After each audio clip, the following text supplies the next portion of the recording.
फिर से वहीं पे सवाल खड़ा होता है, मैं कौन हूँ।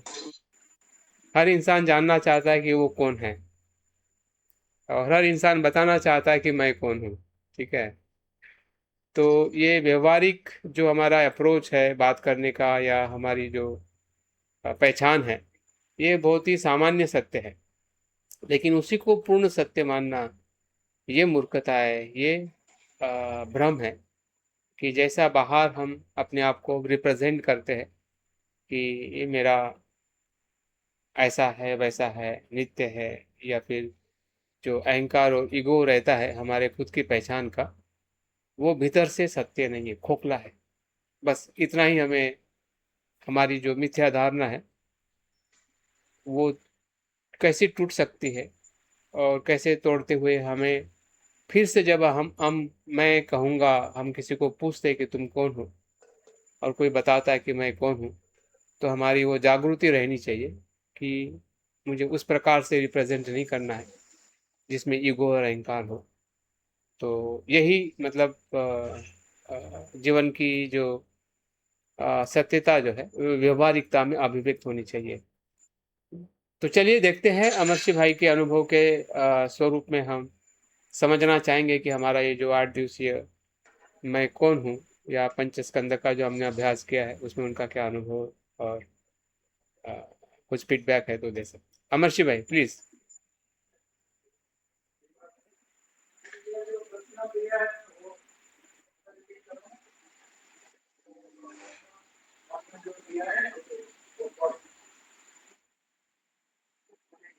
आपकी आवाज क्लियर नहीं आ रही है, थोड़ा पास में लीजिए और थोड़ा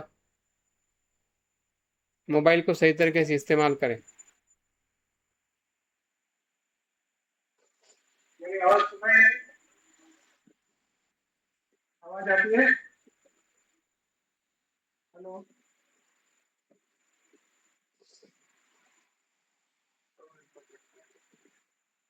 आवाज नहीं आती है? नहीं, निकाल देता हूँ। उसमें जो कान में लगाया है ना, उसे निकालिए पहले। निकल दिए। हाँ, अभी आवाज सही आ रही है। हाँ हाँ, निकल दिए। आ रही ना आवाज? अभी अभी सही है। मैंने तो डेमो को जो अभी आपने जो होमवर्क दिया है वो रिपीट करूँ ना मैं? नहीं, वो होमवर्क रिपीट नहीं करना है, पूरे इसमें आपने क्या अनुभव लिया है, क्या समझा है, उसका एक अनुभव आप शेयर कर सकते हैं। अच्छा, क्या कैसे लिखा है तो मैं पढ़ लूंगा।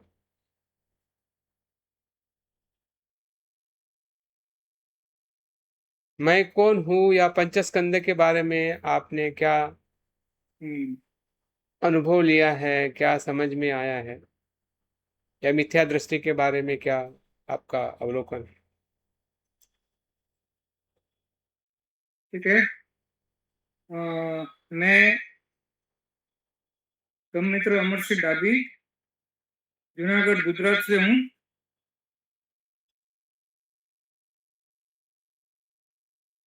आज हमारा जो मैं कौन हूँ पंचतंत्र के आधार पर जो 8 दिन का जो सत्र हमें दिया गया है, उसमें से जो कुछ हम समझे हैं और हमें क्या लगा है उसके बारे में थोड़ा मैं अपना खुद का विवरण देता हूँ। वैसे तो ये हमारे अपने कर्मचारी मंजू कुमार जी, तो मेरा कल्याण मित्र भी है, तो हम मिलते रहते हैं। और ऐसा जो कोर्स जो होता है तो वो इन्फॉर्म करते हैं और पोस्ट डालते हैं, तो सभी जुड़ते रहते हैं। संडे वो जो मॉर्निंग में जो मेडिटेशन कोर्स होता है 1 घंटे का, उसमें ज्वाइन होता हूँ। मंगलवार का क्लास भी होता है। जैसे बुद्ध के धम्म में को आगे ले जाने के लिए उनका जो प्रयास है उसको मैं एप्रिशिएट करता हूँ, पुण्यानुमोदन करता हूँ। और आज जो 5 पंचस्कंद का विज्ञान, उस बारे में मैं कौन हूँ ये विषय पर उन्होंने 8 दिन हमने अच्छी तरह पढ़ाया, सुबह में ध्यान करवाया। तो ध्यान करने से मन को शांति मिली, मन शांत हुआ, एकाग्र हुआ, शांत हुआ, और हमारी मिथ्या दृष्टि जो है वो कम हुई। पूरी पूरी तो नहीं होती है, लेकिन थोड़ी कम हुई है। मिथ्या दृष्टि जो हम समझते हैं, सब नित्य को अनित्य, अनित्यत्व को नित्य समझते हैं, हमारी जो गलत धारणा है वो गलत धारणा दूर करने में हमें जो मदद की है। तो मैं कौन हूँ? मैं पंच स्कंद हूँ, रूप, वेदना, संज्ञा, संस्कार और विज्ञान। ये 5 तत्वों का जो रूप है उसको पंच स्कंद कहा जाता है। तो वो पंच स्कंद हमारा हमारा जो शरीर है पूरा पूरा पंच स्कंद पर आधारित होता है। और उसमें एक एक विषय पर, रूप के बारे में, वेदना के बारे में, संज्ञा के बारे में, संस्कार के बारे में और विज्ञान के बारे में हमें अच्छी तरह समझ आई है। और हम पूरी तरह समझ पाए हैं कि पंचस्कंद क्या है। और पंचस्कंद के विषय पर हम उसका जो पालन करें या तो समझे तो हमारा दुख कम होता है, दुख मिट जाता है और अंधश्रद्धा से हम बाहर आ सकते हैं।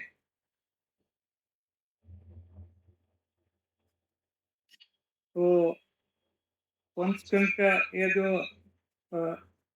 पंचस्कंद का ये जो 5 स्कंद है उसके बारे में शॉर्ट में बताऊं है तो पहले रूप स्कंद जो है तो पूरे हमारे शरीर के अलावा पूरा संस्कार और सृष्टि में जो दिखाई देता है, उसे जो वस्तु हम देखते हैं, भौतिक वस्तुओं और प्राकृतिक वस्तुओं, वो सब रूप स्कंद है।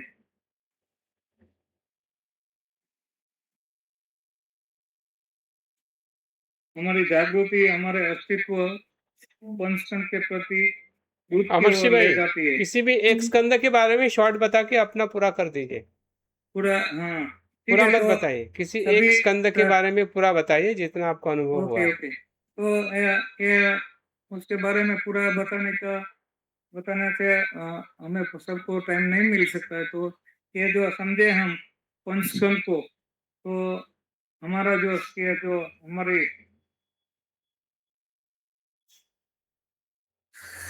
हमारा जो शरीर है ये पूरा 4 तत्वों से बना हुआ है, पृथ्वी, जल, वायु और पवन। वो 4 तत्वों के प्रति हम समझे तो हम, मैं कौन हूँ? तो मैं कुछ नहीं हूँ, और जैसा है वैसा देखना है। उस तरह से जब हम समझे और तो हम कुछ नहीं है,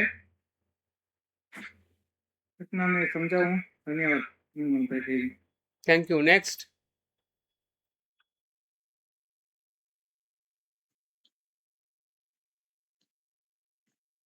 सभी को महत्वपूर्ण जय भीम, नमो बुद्धाय। हाँ सुभाष जी। मैं सुभाष चंद्र आगरा से। तो ये 8 दिन से जो हमारा अभ्यास, मैं कौन हूँ, ऐसा ये पंचस्कंद के माध्यम से समझने का प्रयत्न किया है और सर ने बहुत अच्छी तरह से समझाया है। तो जो कुछ मुझे समझ में आया है उसमें से कुछ बातें बताता हूँ। एक दो बातें तो ये ऐसा है कि जैसे एक समय में एक ही काम करने से हम अपने आध्यात्मिक जीवन में कुछ परिणामकारी देख पाते हैं, ऐसा मतलब मेरा अनुभव है। तो एक समय में एक ही काम पूरी जागृति और समझदारी से करने से सफलता मतलब मिलती है, जो निरंतर हमको उत्साह देती है। दूसरी बात, ये मध्यम मार्ग को बहुत अच्छी तरह से स्पष्ट किया है कि उससे शाश्वतवाद और उच्छेदवाद का बोध भी स्पष्ट किया गया है बहुत अच्छी तरह से, कि शाश्वत माने आत्मवाद के एक ऐसा पक्का दृष्टिकोण होता है, तो वो भी ठीक नहीं है। और इस बात को समझने से और ये बिल्कुल नहीं है, उच्छेदवाद की बात के वो भी नहीं है। तो जो मध्यम मार्ग की बात बुद्ध ने कहा है, बुद्ध की शिक्षाओं में जो है, तो वो सूक्ष्म अनुभव स्वयं लेने की बात है, चिंतन ध्यान और स्टडी से। तो वो कुछ हद तक मुझे काफी अच्छा और समझ में भी आया है। इसको बहुत पहले से मैं बीजक की एक साथी से समझता था।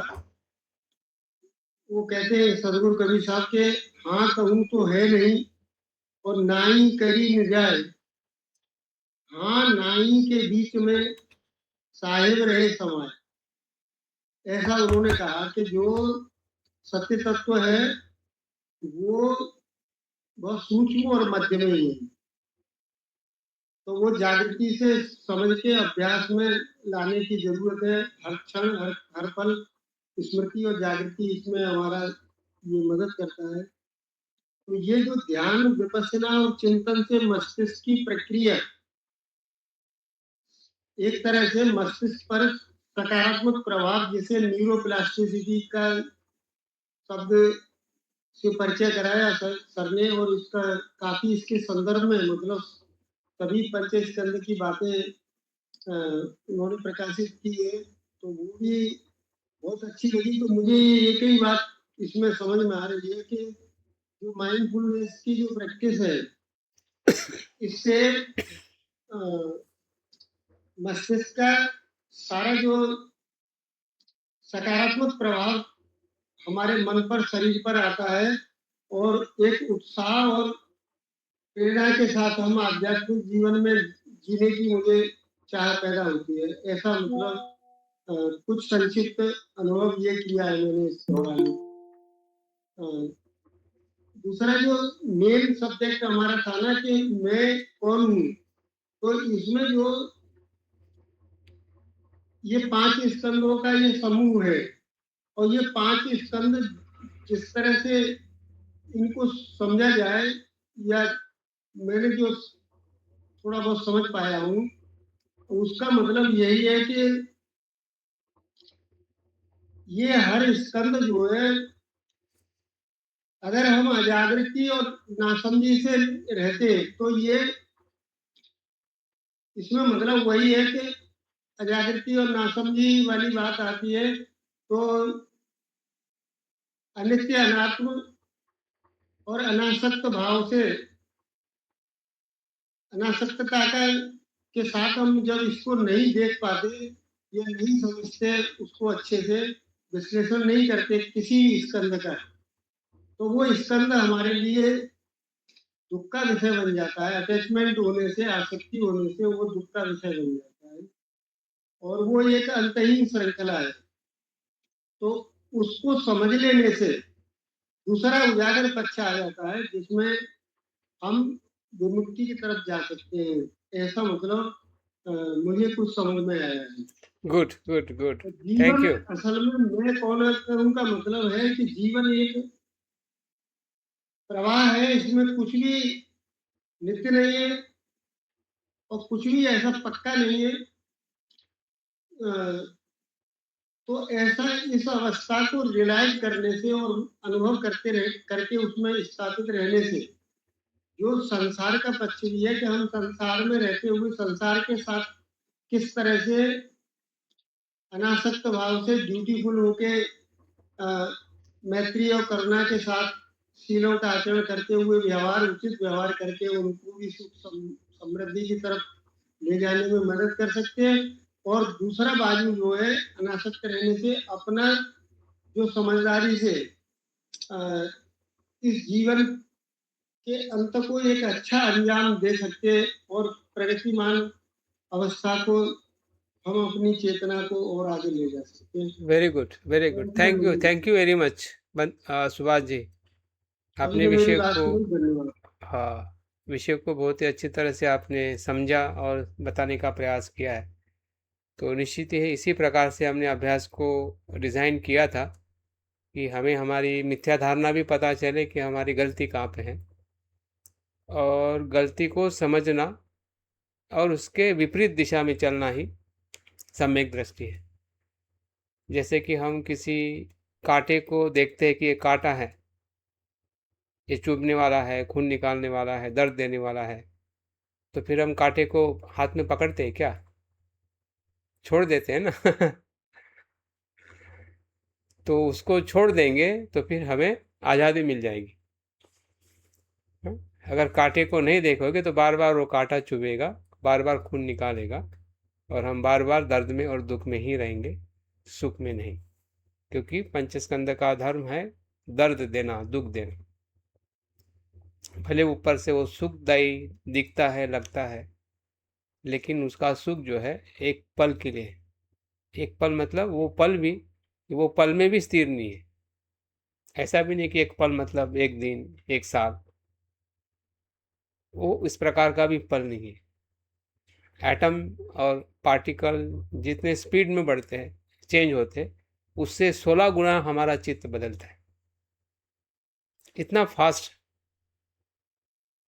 क्षणिक जो सुख जो है हमें महसूस ही नहीं होता है कि वो क्षणिक, किस प्रकार से क्षणिक सुख में हम फंस जाते हैं। तो अभी तक तो फंसे, अभी भी फंस रहे, लेकिन थोड़ा सावध हो जाइए, जागरूक हो जाए कि वो सुख सच्चा सुख नहीं है। तो एक मौका जरूर मिलेगा कि सच्चे सुख की तरफ हम चल पड़े। वही श्रद्धा है। आपका दुख ही श्रद्धा की तरफ ले जाता है कि इस दुख में नहीं जाना है, मुझे सुख में जाना है। तो चलो, अच्छी बात है। सुभाष जी के रिपोर्टिंग से बहुत कुछ आप लोगों ने जो सुना है, उससे आप लोगों के भी अनुभव को देखने का मौका मिला है कि आपको किस अनुभव की बात करनी है, ताकि आप का रिपोर्टिंग और सकारात्मक और अच्छी तरह से हो सके। नेक्स्ट कौन बात करना चाहेगा? अपने माइक को फर्स्ट करेगा ओपन, उसका चांस। सोच के करेगा, उसका नेक्स्ट चांस। सब सोच रहे हैं। चलिए कपूर चंद जी, कानपुर जाते हैं। सभी लोगों को मैत्रीपूर्ण जय भीम नमो बुद्धाय। जय भीम नमो बुद्धाय। मैं अब फिर यहाँ मैं आ गया। नहीं, बिल्कुल आना है, लेकिन फंसना नहीं है। मैं में फंसना नहीं है, आने के लिए रोकना नहीं। फिलहाल ये इसको कपूर चंद कहते हैं। कपूर चंद कहते हैं, कानपुर से। सबसे पहले तो सर मैं आपका बहुत बहुत पुण्यानुमोदन और साधुवाद करना चाहता हूँ। मुझे तो लगता है कि अवलोकितेश्वर के 1000 हाथ में से एक हाथ हैं आप। आपको ऐसा लगता है, जैसे समझ में आ जाता है कि कौन व्यक्ति दुखी है और उसके लिए क्या चाहिए। ये कोर्स आपने जो शुरू किया, इस बीच थोड़ी कुछ स्वास्थ्य ठीक न रहने के कारण मन विचलित रहता था और भविष्य की बहुत सारी चीजें दिमाग में आती थी जो इतना परेशान कर देती थी कि ऐसा लगता था जैसे मतलब डिप्रेस जैसा फील होने लगता था। ऐसे समय में मैं कौन हूँ विषय सामने आया। हालांकि मैं स्वास्थ्य ठीक न होने के कारण 3 दिन बाद जुड़ पाया, चौथे दिन से मैं जुड़ा हूँ।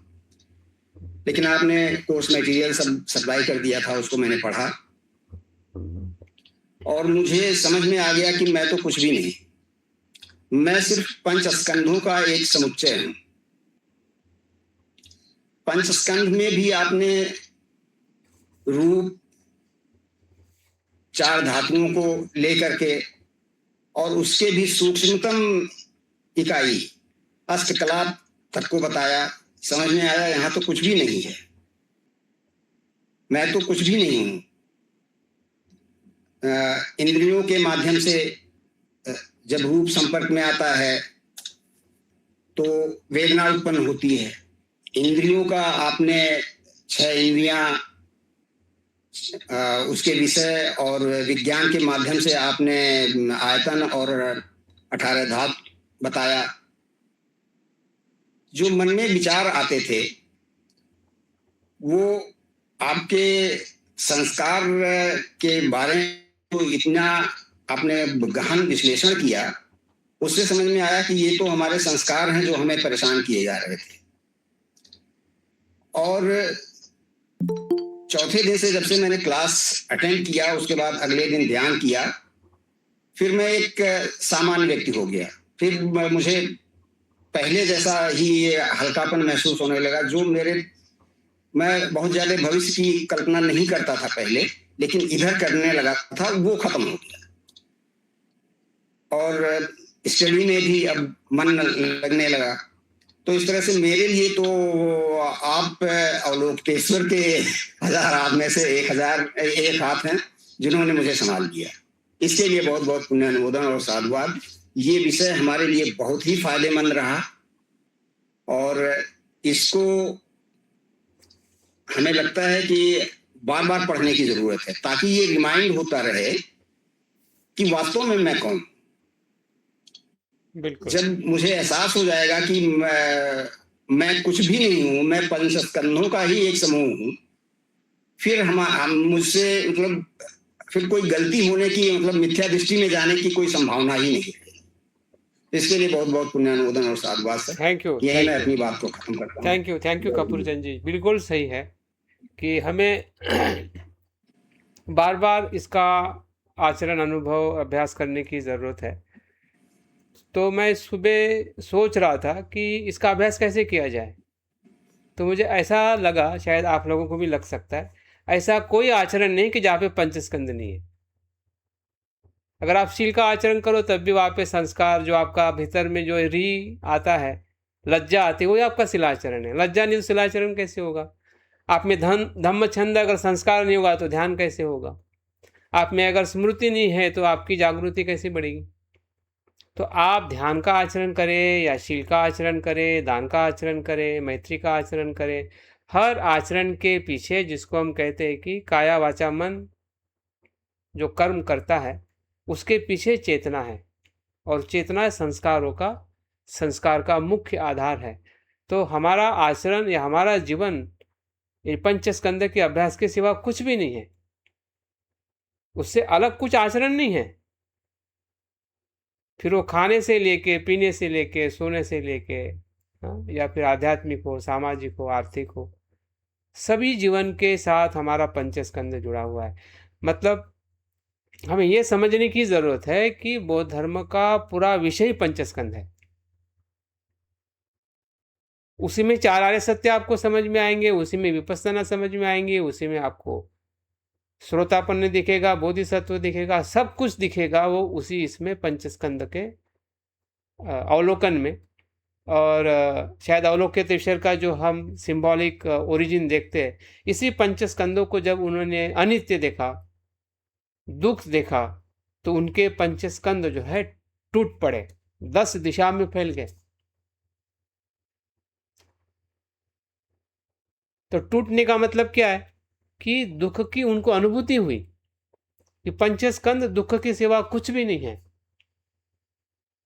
और वहां से करुणा उत्पन्न हुई कि मुझे लोगों को बताना है कि पंचस्कंद को कैसे देखना है। वही प्रज्ञा है। करुणा में हमेशा प्रज्ञा होती है, और जिस करुणा में प्रज्ञा नहीं है वो करुणा नहीं है।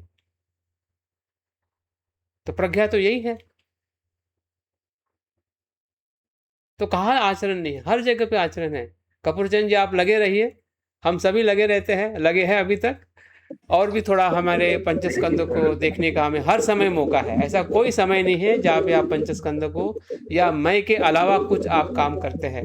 हर जगह पे मैं है, लेकिन वो मैं कौन सा है वो ढूंढना है, क्या वो आत्मभाव का है, शाश्वत का है, या उच्छेद का है? अगर नहीं है तो मध्यम का है। अगर दो नहीं है तो फिर चिंता करने की जरूरत ही नहीं कि आप मध्यम में ही हो। बिल्कुल सर। अगर दो में से कुछ है तो हम मध्यम में नहीं हैं। भले हम बात कह सकते हैं कि मैं मध्यम मार्ग का या शीलवान हूँ या फिर बौद्ध हूँ, लेकिन मध्यम का अनुभव तभी होता है कि जब ये दो टूटने लगते हैं, दूर होने लगते हैं, छूटने लगते हैं, तो अपने आप हम मध्य में आने लगते हैं। वो सच्चा मैं है। उस मैं को पकड़ो ना, मैं को छोड़ना नहीं है, पकड़ना है। बिल्कुल सर। लेकिन ऐसे मैं को पकड़े कि जहां पे आपको सुख ही सुख मिले, दुख ना मिले। अनित्य में दुख नहीं है, नित्य में दुख है। देखो आप कहाँ पे सुख नहीं पा सकते, दुख में भी सुख मिलेगा आपको, क्योंकि दुख को आप अनित्य देखोगे तो वहां से सुख की धारा बहने वाली है। बहते हुए पानी में अशुद्ध रह सकता है क्या? बिल्कुल नहीं सर। नहीं रहेगा, और चाह के भी नहीं रहेगा। अनित्य केस में वो बह जाएगा, शुद्ध हो जाएगा। तो मैं को देखना बहुत रहस्यमय है, जरूरी है, क्योंकि मैं पे तो हम सब कुछ निर्माण किए हुए हैं लेकिन सच्चे मैं पे नहीं। ठीक है, तो काफी हद तक तो आपने सर पर्दा हटा ही लिया है। हाँ हाँ अब बिल्कुल वो बिल्कुल वो हमें देखना है कि हम कैसे उसको बिल्कुल। देख पाते हाँ हैं। जी हाँ जी हाँ, बिल्कुल मौका मिलेगा आपको, हर जगह पे मौका है। बिल्कुल सर, बिल्कुल। चलिए next. Thank you. Thank you sir. Okay, Ratna ji बोलिए, आप तैयार है ऐसा लग रहा है मुझे। हाँ प्रेम भारती बोलिए। हाँ सर। हाँ, आगरा से, एक कानपुर से, एक आगरा से, बाद में महाराष्ट्र से, गुजरात से हो गया, फिर वर्धा से प्रेम सिंह हमारे पास, जम्मू और फिर एक नए प्रेम नए सिंह मुंबई से भी है आगरा हमारे। से। हाँ जी बोलिए। आवाज आ रही है सर? हाँ हाँ, आप भी आ रहे हैं और आपकी आवाज भी आ रही है, जी सर। आपका रूप भी आ रहा है और आपकी ध्वनि भी आ रही है। बोलिए। धन्यवाद सर, धन्यवाद सर। तो मैं सर्वप्रथम ग्रुप के सभी सदस्यों में सर्वप्रथम मैं आदरणीय ब्रह्मचारी मंजू कुमार जी का बहुत बहुत पुण्यानुमोदन करता हूँ, क्योंकि वो बोधि सत्व हैं। और अब वो कपूर चंद जी बता ही चुके हैं कि अब लोग तो सर का निभा रहे हैं हम लोगों के लिए। तो मैं बहुत बहुत पुण्यानुमोदन करता हूँ कि ऐसा विषय लाते हैं और उससे दुख मुक्ति हम लोग हो सके। वो प्रयास करते हैं कि ज्यादा से ज्यादा लोग प्रयास करते हैं, लेकिन हम वही ऐसे हैं कि सब कुछ होते हुए भी वो उसका लाभ नहीं ले पाते।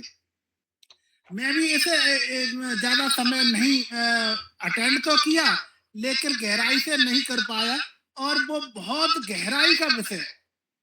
तो मैं तो यही कहूंगा कि उन्होंने पंच स्कंद जो है वो दुख है, और मैं हूँ, और मैं ही दुख है। तो इसका ऐसे ऑपरेशन कर दिया जैसे डॉक्टर हर एक नस सब चीज का ऑपरेशन करते हैं, और वैसे ही भी वो डॉक्टर हैं। तो मैं इस तरह से पूरा समय नहीं दे पाए, लेकिन दुख मुक्ति का बहुत काम किया है मिथ्या दृष्टि से, और मिथ्या दृष्टि के बारे में भी बहुत प्रकाश डाला, और पंच स्कंदों में रूप वेदना संज्ञा संस्कार विज्ञान पर भी प्रकाश डाला, गहराई से डाला।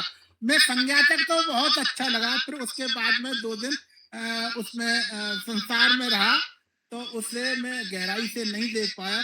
लेकिन आज मैं सुभाष जी का भी पुण्यानुमोदन करूंगा कि उन्होंने मुझे प्रिंट आउट निकलवा के दिए, तो मैं पढ़ूंगा बहुत अच्छी तरह से, उनको गहराई से पढ़ूंगा, और मिथ्या दृष्टि से सम्यक दृष्टि तक हम जा सकते हैं इस शिविर से।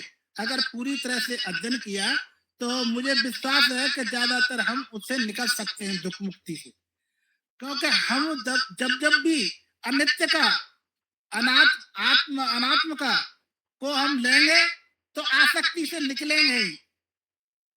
और मैं भी इसका पहले से ही मंजू कुमार जी इस पे पंच स्कंदों पे एक एक का ले चुके हैं, लेकिन फिर भी मैंने इसका बहुत अच्छी तरह से ऑपरेशन कर लिया। लेकिन पढ़ूंगा मैं बहुत गहराई से, मैं बहुत बहुत धन्यवाद दूंगा। और उपस्थित सभी साथियों ने वो भी गहराई से भी इस विषय को लिया है, तो वो प्रकाश दिया है और अब अंधकार में नहीं रहेंगे और शाश्वत उच्छेदवाद में भी नहीं रहेंगे, मध्यम में विश्वास दिला रहे हैं कि मध्यम में रहेंगे, क्योंकि उनका हम लोगों को प्रकाश में ही लाने का भरोसा प्रयास करते ही रहते हैं। तो उनके लिए मैं धन्यवाद दूंगा, बहुत बहुत पुण्यानुमोदन कर दूंगा। यही थैंक यू, शब्दों को समाप्त थैंक यू, करता है। थैंक यू सुभाष जी, प्रेम भारती जी। बिल्कुल धन्यवाद सही है। बहुत कुछ बातें उनके अनुभव में उन्होंने शब्दों में बताने का प्रयास किया है, जिसको हम संज्ञा स्कंद कहते हैं। लेकिन वो संज्ञा वो ऐसे ही नहीं आई है, वो संज्ञा उनकी वेदनाओं से आई है। और वेदना मतलब जो उन्होंने अनुभव किया है सुखद दुखद मानसिक अवस्था का, और संस्कारों में जो उनका एक ठहराव है, समझदारी है, जागृति है, तो उससे उनके अनुभव को मैं सुन रहा था, शायद आप लोग भी सुन रहे थे। तो मुझे जब उन्होंने ऑपरेशन की बात की कि ये असत्य का जो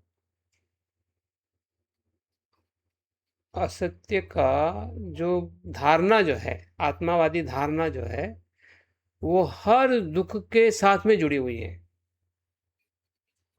वो इतनी सूक्ष्म है, वो डॉक्टर को भी दिखाई नहीं देती है, ना कोई माइक्रोस्कोप में दिखाई देती है। माइक्रोस्कोप में ब्लड दिखेगा या जो फिजिकल है वो दिखेगा, ये तो फिजिकल नहीं है ना।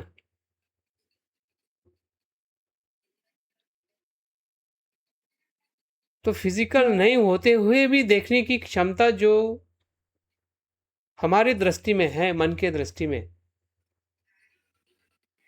तो ही उस वहां का ऑपरेशन हो सकता है।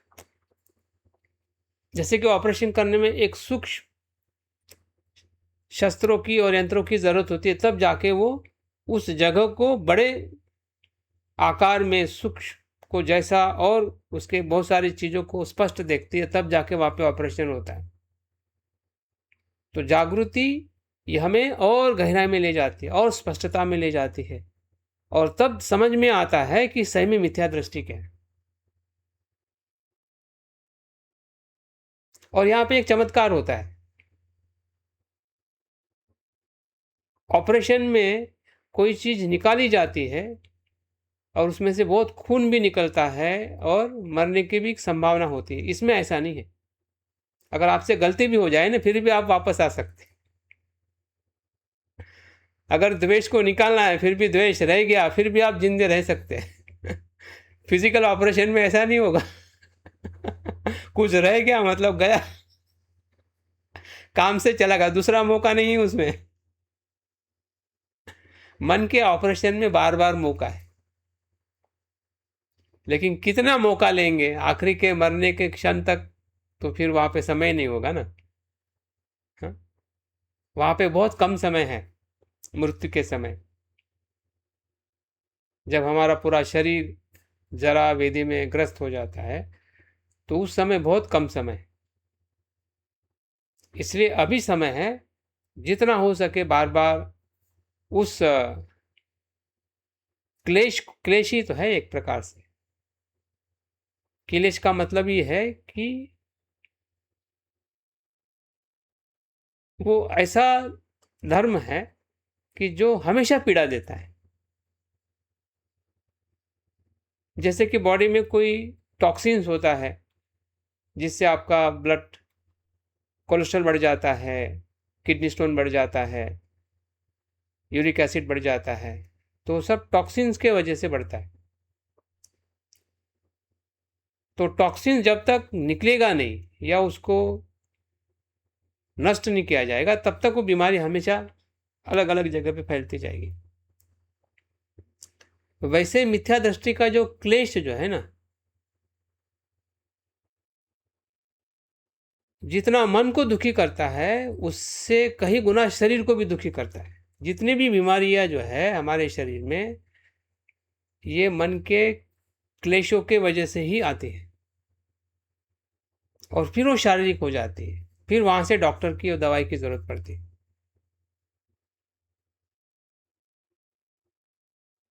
तो वहां तक भी हम पहुंच सकते हैं। अगर मन के उस क्लेश तक पहुंच सके तो हम किसी भी हद तक पहुंच सकते हैं और हम अपने आप को एक सुख की अवस्था में वापस ला सकते हैं, क्योंकि वही दुख का कारण है। और ये बात मैं काफी लंबे समय से देख पा रहा हूँ, समझ पा रहा हूँ। और जब मेरा खुद का हार्ट का प्रॉब्लम जब आया, वहां पे तो मुझे पूरी तरह से स्पष्ट दिखने लगा।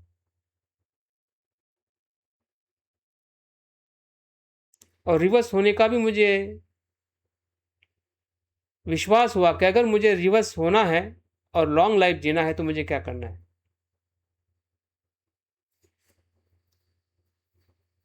इसी दृष्टि को ही तोड़ना है, तभी मेरा लाइफ हैप्पी हो सकता है या फिर मेरा आयुष्य लंबा हो सकता है। अगर मेरा ऐसा हो सकता है तो सभी का ऐसा हो सकता है। ये सभी दुख से ही ग्रस्त है और सभी का दुख एक ही मिथ्या दृष्टि के कारण ही है, दूसरा कोई कारण नहीं। भले कारण बाहर से अलग अलग दिखते हैं, लेकिन उसके भीतर एक ही कारण है, स्व की मिथ्या दृष्टि। और वो दृष्टि इसीलिए है कि मैं कौन हूं या पंचस्कंद क्या है, ये हम गहराई में नहीं समझ रहे। ये समझ में आ जाएगा तो धीरे धीरे वो दृष्टि, मिथ्या दृष्टि टूटती जाएगी। दूसरा कोई इसका उपाय नहीं है, एक ही उपाय है। बुद्ध ने इसी उपाय को अलग अलग माध्यम से बताया, विचार आर्य सत्य के माध्यम से हो या उनके अलग अलग देशनाओं से। इसी सत्य को उन्होंने समझाने के लिए 45 वर्ष तक उन्होंने देशना दी है। और हमारे उसके बाद के जितने भी आचार्य हैं इसी की बात करते हैं, मैं को समझना। चलिए ठीक है, अभी नेक्स्ट को हम सुनते हैं। बीच बीच में मैं इसलिए बता रहा हूँ ताकि आप लोग थोड़ा और अपने आप को देख सके, पहचान सके कि आपने क्या सुना है, क्या समझा है। नेक्स्ट कौन बात करना चाहता है? नागपुर से? यस, वर्धा से। चलिए, नहीं करी थी वर्धा वाले करेगी। नहीं पहला वर्धा आने तो बाद में नागपुर आएगा। अभी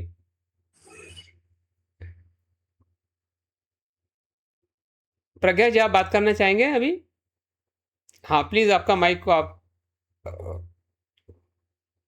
अनम्यूट करें। आपका माइक ओपन नहीं हो रहा है। बाकी और दूसरे कोई जल्दी माइक खुलिए तो आपका नंबर।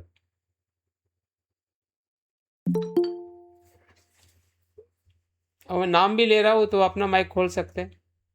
TR गौतम जी, गाजियाबाद। चलिए, जी सर। हाँ, ग्रेटर नोएडा से, गाजियाबाद से हम सुनते हैं हमारे मित्र को। प्लीज।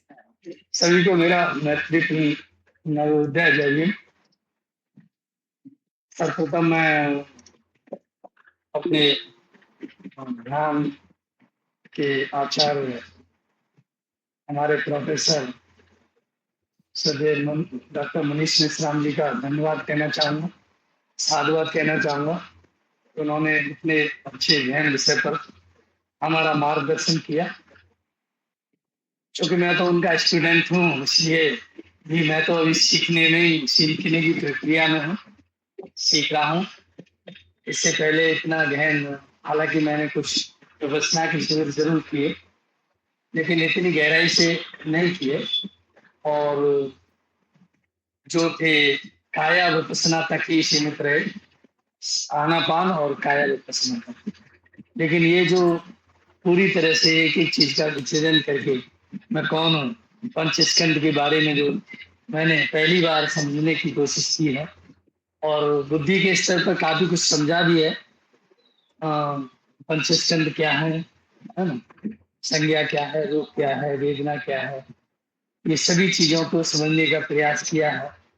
और इस प्रयास में मैं बुद्धि के स्तर पर भी काफी कुछ समझने का प्रयास कर रहा हूँ।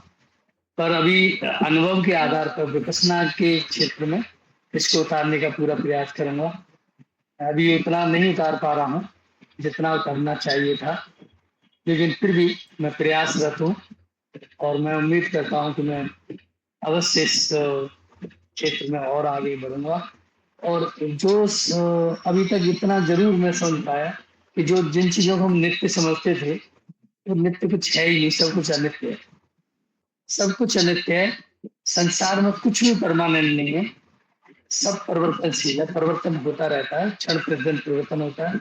और ये हम सांस के माध्यम से बहुत अच्छी तरह से समझ पाए, ये तो हम पहले से ही समझ पा रहे थे कि हर क्षण परिवर्तन होता है, क्षण प्रतिदिन परिवर्तन होता रहता है और सब कुछ बदलता रहता है। हमारा अपना जीवन भी बदला है, बचपन से लेके अब तक देखें तो बहुत सारे बदलाव जीवन में आए हैं, चाहे सामाजिक स्तर पर रहे हों, चाहे शारीरिक स्तर पर रहे हों, बहुत बदलाव आए। तो और इसमें क्षमता में कैसे रहा जा सकता है, इस पर ही फोकस इस पर रहा और काफी कुछ समझने का प्रयास किया।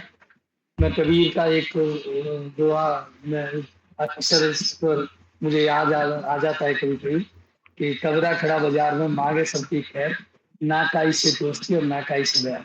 अर्थात समता में रहने का प्रयास, तटस्थता के भाव में रहने का प्रयास हम लोग करेंगे तो जरूर हम दुखों से मुक्त पा सकते हैं। इन्हीं शब्दों के साथ मैं अपनी वाणी को विराम देता हूँ। जय भीम, नमो।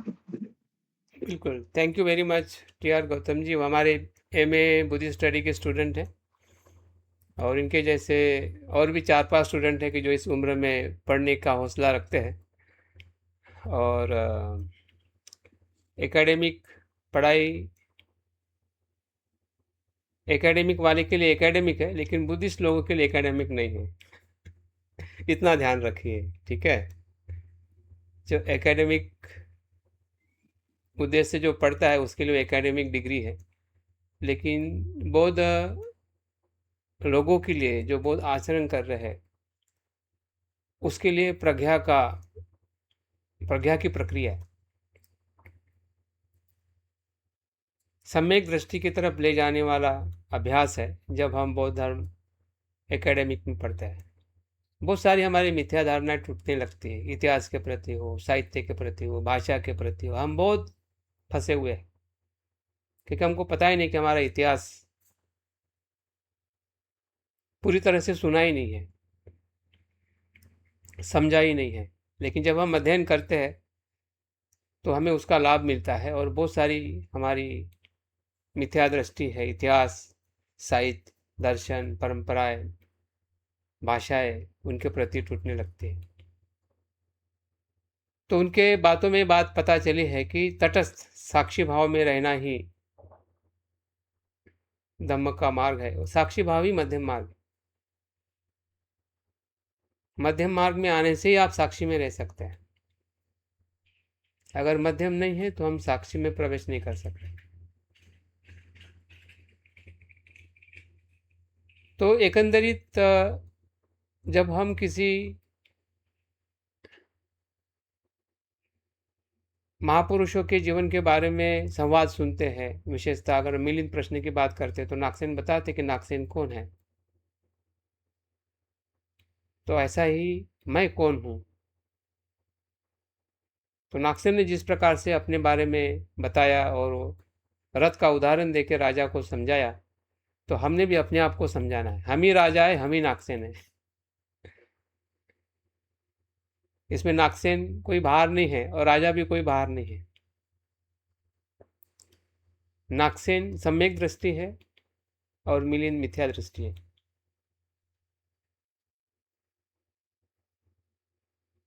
तो मिथ्या दृष्टि अपूरा ज्ञान ही सवाल उठाता है।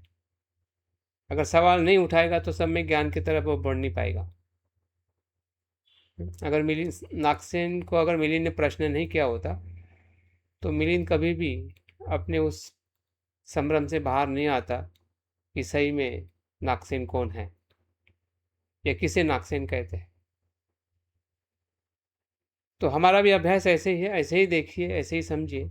और एक मैं उदाहरण देता हूँ, या आपने शायद आनंद कौशल्यान की किताब पढ़ी होगी या उनके जीवन चरित्र को भी पढ़ा होगा। तो अपने जीवन के बारे में वो जब बताते हैं कि मैं कौन हूँ, तो एक शब्द में वो बताते हैं कि मैं अनित्य हूँ। मैं कौन हूँ? मैं अनित्य हूँ। तो ये अभ्यास करने से ही उनके अनुभव में वो आया होगा कि मैं कैसे रिप्रेजेंट करूं, क्या बताओ कि मैं कौन हूं। क्योंकि जब मैं बोल रहा हूं उतने क्षण में तो कितनी बार बदल गया है शरीर और मन।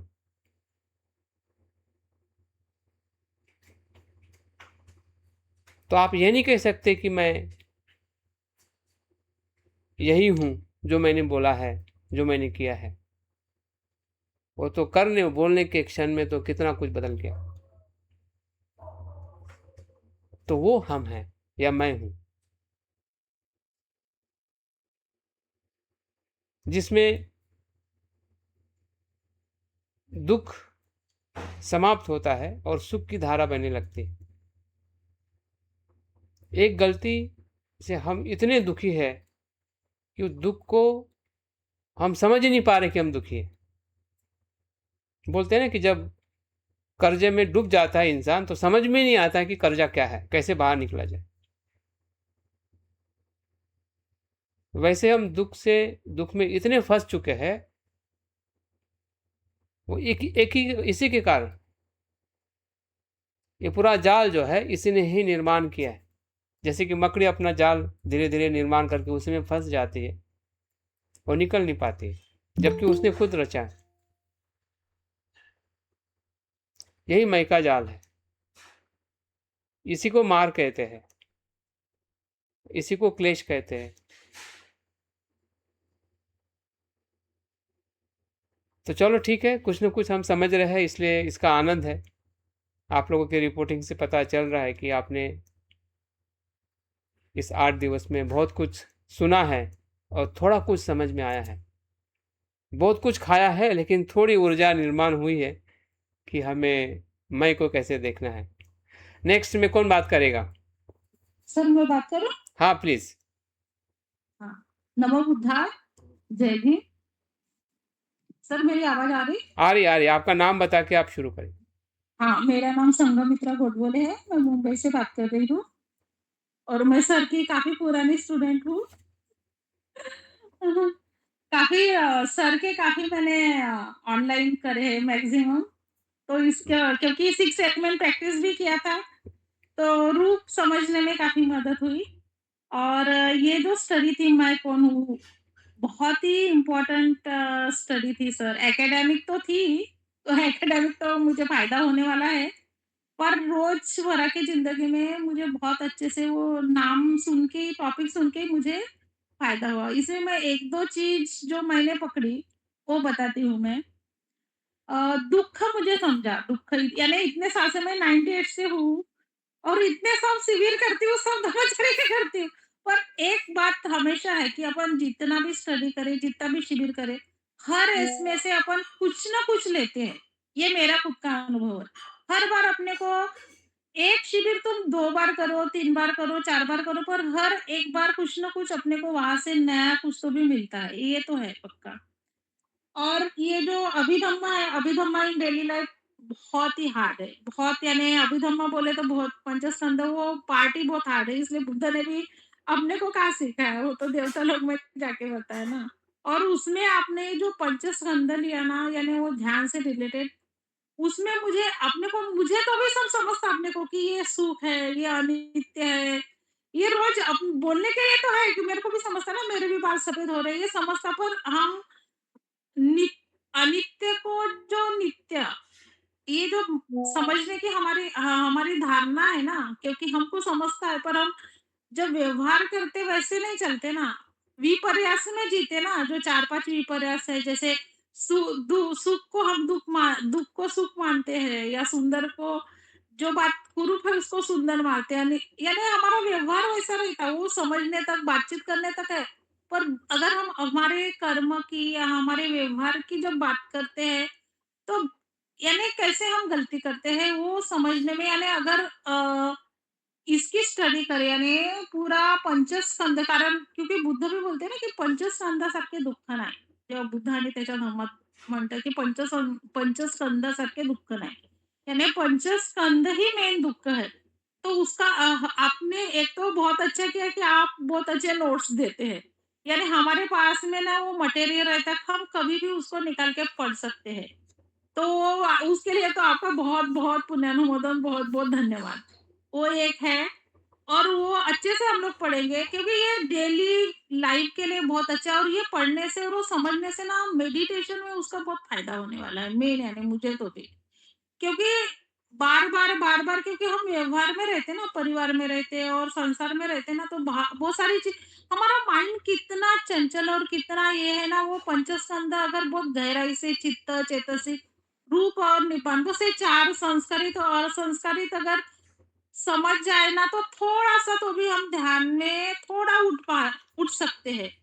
तो वो समझने में मुझे काफ़ी ये स्टडी मटेरियल यानी और आपकी स्टडी काफ़ी फ़ायदेमंद हुई, और मैं आपसे रिक्वेस्ट करती हूँ कि अभी फिर से कोई तो भी एक नई स्टडी जल्दी से जल्दी स्टार्ट कीजिए। ज़रूर, ज़रूर, ज़रूर, ज़रूर। जल्दी से जल्दी आप ना कोई तो भी एक टॉपिक लेके, क्योंकि अभी हॉलिडेज़ वगैरह भी है, आपको भी थोड़ी छुट्टियाँ होंगी, वैकेशन वगैरह। तो और जल्दी से कोई अच्छा-सा टॉपिक कोई भी चलेगा, ऐसा कुछ नहीं है। फिर से एक और ऐसी स्टडी रहेगी ना, तो अच्छा है, सभी के लिए अच्छा है। ज़रूर, ज़रूर। Thank you sir. हाँ, thank Sanghamitra you ji, sir पर बिल्कुल। एक, बहुत-बहुत हाँ, धन्यवाद। हाँ स्टडी जी, हाँ लीजिए जी, आप। हाँ जी, हाँ जी। Thank you, thank you so much. Thank you. Next Ratna ji, Nagpur से तैयार है। गाड़ी मुंबई से छूटी, नागपुर में रुकी। चलिए। अभी तो मल्टीपुर में गई थी। जय भीम, जय भीम। ये पढ़ाई मुझे बहुत अच्छी लगी थी। ये विषय भी मेरा पढ़ा है, पर इतनी स्पष्टता नहीं हुई थी। यानी अभ्यास के तौर पर तो समझा है, समझा था, लेकिन आपने जो इस बार स्टडी ली है और वो आप जो टॉक करते हैं उसके बाद ध्यान ध्यान लेते हैं, तो उसमें ज्यादा स्पष्टता होती है। और मैंने जो ज्यादा अच्छा लगा मुझे कि मैं कौन हूँ, और उसमें हमारी मिथ्या दृष्टि कैसे काम करती है, तो मैंने ये टॉपिक उस दिन पढ़ा सवेरे, तो मुझे इतना अच्छा लगा कि सर कितनी अच्छी तरह से समझाते हैं सभी बातें। ये बातें तो मुझे कहीं कभी किताब में नहीं मिलेंगी, ना मेरे क्लास में कोई इतनी अच्छी तरह से बता नहीं सकेगा।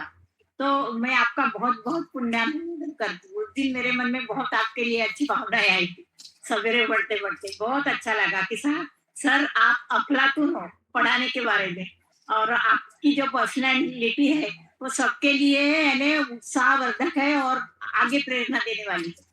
ये तो मैं अपने मन से जानती हूँ, समझती हूँ इतने दिनों से। तो इसके लिए भी मैं आपका पुण्यानुमोदन करती हूँ। और वो 4 स्तर मैंने पढ़ी थी उस दिन, इसलिए मुझे अच्छा लगा। और दूसरी बात, पंचस्कंद में बारे में पूछा था कल आपने प्रश्न, और आज बताया भी आपने कि किन-किन लोगों को खुद मालूम है, उनको लिखने की ज़रूरत नहीं है। तो मुझे भी वो लिखने की ज़रूरत नहीं पड़ी पंचस्कंद के बारे में। तो पंचस्कंद के बारे में मैं जानती हूँ, रूप रूप तो है, प्रवेदना, संज्ञा, संस्कार और विज्ञान। तो इंद्रियों का स्पर्श जब हमारे विषय वस्तु को इंद्रियों को उनके विषय वस्तु का स्पर्श होता है, तो वो वेदना निर्माण होती है, और वेदना निर्माण होने के बाद बाद में हम उसको पहचानते हैं, नामांकित करते हैं, तो वो संज्ञा हो जाती है। लेकिन संज्ञा भी इतनी विस्तृत है कि ये पढ़ते पढ़ते मुझे लगा कि सब तरह से आपने बताया कि संज्ञा ही संज्ञा है, तो मुझे ये समझ लेना यानी इसका अध्ययन करना, ऐसा लगा कि संज्ञा के बारे में मुझे ज्यादा पढ़ना चाहिए। और आपने संस्कार के भी बारे में बहुत अच्छा बताया, जो बाकी जगह नहीं बताया। और कल कल का ध्यान मेरा बहुत अच्छा हुआ संस्कार के बारे में जो बताया। आज का तो विज्ञान का था, लेकिन संस्कार का मुझे बहुत इतनी शांति मिली और बहुत अच्छा लगा। तो ध्यान लेने में तो आप एक्सपर्ट है ही, और बहुत बार आप ऐसी शांति मिलती नहीं, बहुत कभी-कभी बहुत बाधाएँ होती हैं, पर बहुत अच्छा लगा आपका ध्यान भी। और विज्ञान के बारे में बताया, तो विज्ञान के बारे में मैं कुछ ज़्यादा समझ नहीं पाती थी, लेकिन आपने जो बताया विज्ञान के बारे में कि ये जो हमारा विज्ञान है वो हमेशा पंचस्कंदों के साथ विद्यमान होता है। तो मैं हर बार बोलती थी विज्ञान ने क्या, विज्ञान ने क्या। तो अब मुझे समझ में आया कि वो हर बार अपने पंच 6 इंद्रियों के साथ रहता ही है, और मनोविज्ञान भी हमारा रहता है, इसलिए हम उस विज्ञान को पहचान अच्छी पाते। तरह समझ पाते हैं। तो मुझे बिल्कुल। लगा मैं मनोविज्ञान का डबल स्टडी करूँ और संस्कारों का, वो मुझे बहुत अच्छा लगा। यानी ज़्यादा स्पष्टता आएँगी। वेदना, संज्ञा ऐसे तो ऊपरी तौर पर मालूम है रूप क्या है, स्पर्श क्या है, वेदना क्या है, संज्ञा क्या है और संस्कार क्या है और विज्ञान भी क्या है, 2-2 शब्द में। लेकिन आपने बहुत अच्छा पढ़ाया सर, और उसके लिए मैं और विशेष तौर से आपका पुण्यानुमोदन करती हूँ, और पूरी स्टडी आपने अच्छी दी। तो मुझे लगा कि मैं इसको अच्छी तरह से पढूँ और अपने में उतारूँ। वैसे तो हम अपने जीवन की तरह हमेशा साक्षी भाव से देखते हैं और समझते भी हैं, चिंतन करते हैं, लेकिन ये पंचस्कंद की वजह से मुझे लगा कि हम उसको अधिक स्पष्टता से समझ सकते हैं, और इसकी मुझे प्रैक्टिस करनी पड़ेगी, ऐसा मुझे लग रहा है। इसको बिल्कुल देखना पड़ेगा। बिल्कुल। पढ़ने में तो पढ़ सकते हैं, लेकिन जो हम उतारते हैं अपने जीवन में, वो बहुत बड़ी बात है। तो बस इतना कहते हुए मैं थैंक यू रत्ना जी। बात करती हूँ। आपको जल्दी बुद्ध रत्न प्राप्त हो। नहीं सर, दुःख से मुक्त हो, बस यही आशा करती हूँ, और कुछ नहीं। बुद्धत्व नहीं, पर दुःख से मुक्त हो। बुद्ध रत्न प्राप्त हो। आपका नाम ही रत्ना है, तो फिर सबसे बड़ा रत्न तो बुद्ध है। बिल्कुल। आप जो भी कह रहे हैं कि पढ़ाई करनी पड़ेगी, समझना पड़ेगा, कुछ समझ में आया कुछ समझ में नहीं आया, तो मैं एक बात फिर से कल या आज सुबह बताया था कि जो आपको समझ में आया है उस पर विश्वास रखें, और जो समझ में नहीं आया है उसको समझने के लिए विश्वास रखें। रुक मत जाइए कि अभी मुझे समझ में नहीं आया तो है ही नहीं। जो समझ में नहीं आया है उसको समझने के लिए विश्वास रखें कि मुझे समझना है, और जो समझ में आ चुका है थोड़ा भी, फिर वो 5% या आपके शरीर के बारे में आपको समझ में आया। शरीर ही मन है, इसलिए तो काय का स्मृति करते करते मनुष्य श्रोतापन्न हो जाता है। काया कोई मन से अलग नहीं है, मन का ही स्थूल स्वरूप ही शरीर है। हर कण कण में मन है, जहां पे भी शरीर का काया का हमें अनुभव होता है। और दूसरी चीज है पढ़ना समझना। यह भी बच्चों का खेल है, आप लोगों का नहीं, ठीक है ना?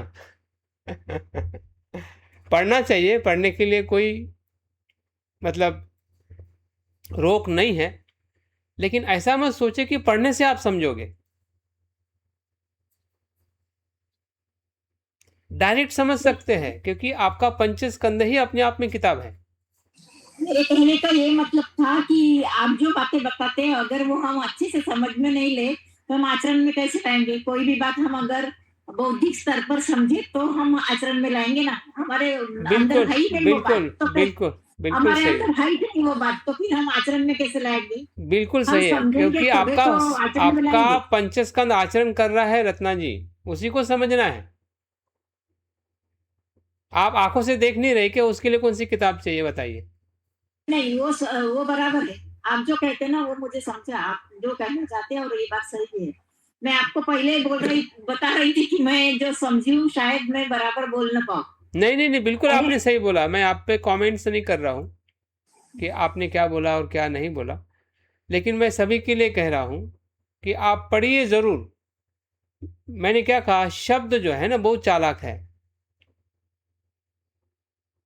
शब्दों का ज्ञान जो है बहुत फंसाने वाला है,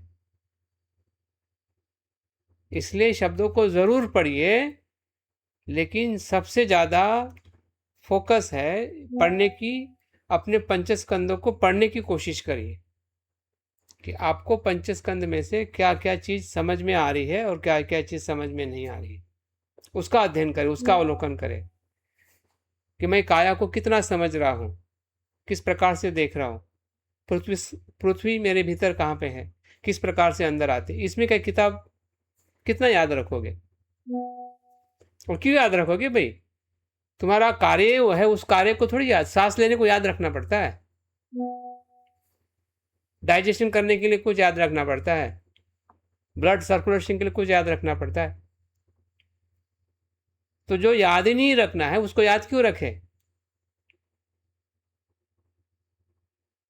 वो तो जीवन का हिस्सा है, लाइव कॉन्शियसनेस है, लाइव अवेयरनेस है। तो लाइव अवेयरनेस को आप दिन भर में कभी भी महसूस करो तो आपके पास में खुला है। भले सुबह कुछ हुआ, कुछ नहीं हुआ, फिर बाद में और देखिए। बिन कृति से तो हम रहते नहीं हैं, हर समय हम कृति करते रहते हैं। फिर वो ध्यान की हो, खाना पकाने की हो, चलने की हो, पढ़ने की हो, सोने की हो, बोलने की हो, गुस्सा करने की हो, मैत्री करने की हो, ये हम कृति तो करते रहते हैं। तो उसी कृति में इतना ही देखना है कि इस कृति में पंचस्कंद कैसे काम कर रहे हैं।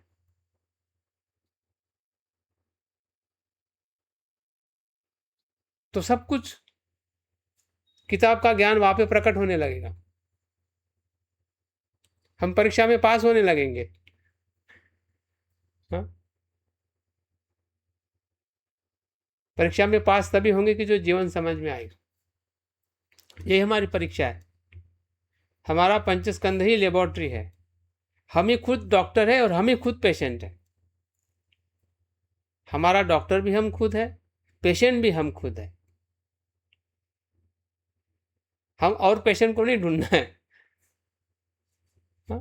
हमारा पंचस्कंद ही पेशेंट है और हमें खुद ही डॉक्टर होना है। सब कुछ वहीं पे है। तो ऐसा कुछ अगर आप समझ सके और अपने भीतर या अपने अस्तित्व को देख सके तो मुझे लगता है कि सभी बुद्ध के वचनों का यही सार है कि स्वयं को जानो। Who are you?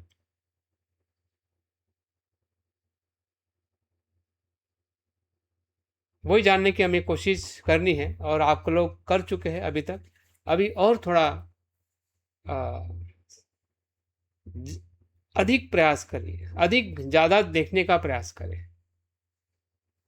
आंखों से जो चीज़ आप देख रहे हैं तो महसूस करें कि आप क्या देख रहे हैं और कैसे देख रहे हैं। क्योंकि अभी हो सकता है कि हमें बार बार मौका मिला है और कितना मौका मिलेगा पता नहीं। अभी तो तक मिला, अभी तक तो हम जिंदे हैं ना। लेकिन आगे कितना देगा और नहीं देगा वो पता नहीं। हाँ। और इसलिए बुद्ध मृत्यु के ध्यान बताते, मरणानुसति। डरने के लिए नहीं, बल्कि समय का क्या महत्व है। हाँ, जीवन कैसा क्षणिक है, किसी को छोड़ने वाला नहीं है। तो समय की या उस जीवन की जो क्षणभंगुरता है या उसका धर्म जो है उससे वाकिफ करने के लिए बुद्ध मरणानुसति बताते हैं, ताकि हम थोड़ा और वीर्य से और निरंतर कुछ देखते रहे, ढूंढते रहे, महसूस करते रहे कि हमारा पंचस्कंद क्या है और कैसे कार्य कर रहे हैं। ठीक है, नेक्स्ट किसकी बारी है? मैं करती हूँ सर। हाँ प्लीज प्रज्ञा जी। आवाज आ रही है सर? हाँ हाँ।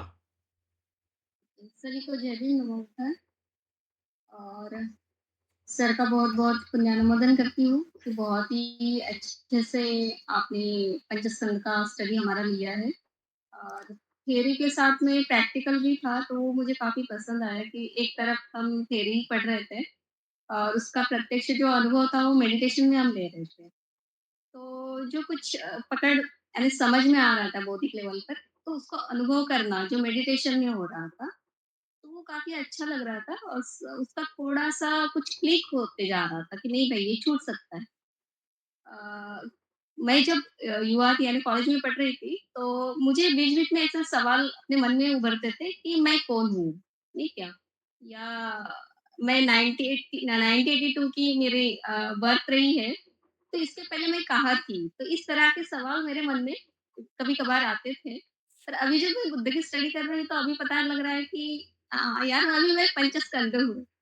तो ये कुछ स्टडी के कारण से हो रहा है और इतना ऐसा लग रहा है कि बेसिक स्टडी है पंचस्कंद की, कि जिसको अगर हम ठीक से प्रैक्टिस में उतारेंगे तो बाकी सारी चीज़ें हमारी बहुत ही क्लियर हो सकती है। जैसे कि दुःख है, अनित्य है, अनात्म है और जो हमारे 3 जो बंधन बताए हैं कि अगर उसको भी हम तोड़ सकते हैं। तो मुझे लग रहा है कि बहुत ज़्यादा अगर इस पर फ़ोकस अगर मैं करती हूँ मेरी लाइफ़ में, डे टू डे लाइफ़ में तो बहुत ईज़ी हो सकती है लाइफ़, बहुत सरल हो सकती है। और जैसे कि आपने बताया कि जो हमारे इस क्लेशों के कारण या बाकी चीज़ों के कारण हमारे संस्कार बनते हैं और उसी से हमारा विज्ञान वो कैरी फॉरवर्ड करता है पुनर्भव में। तो मुझे लगता है कि मैं ऐसे संस्कारों को क्यों ना कैरी करूँ कि जो मुझे पुनर्भव में और ज़्यादा हेल्पफुल हो और मेरा आगे का सफ़र और अच्छा हो।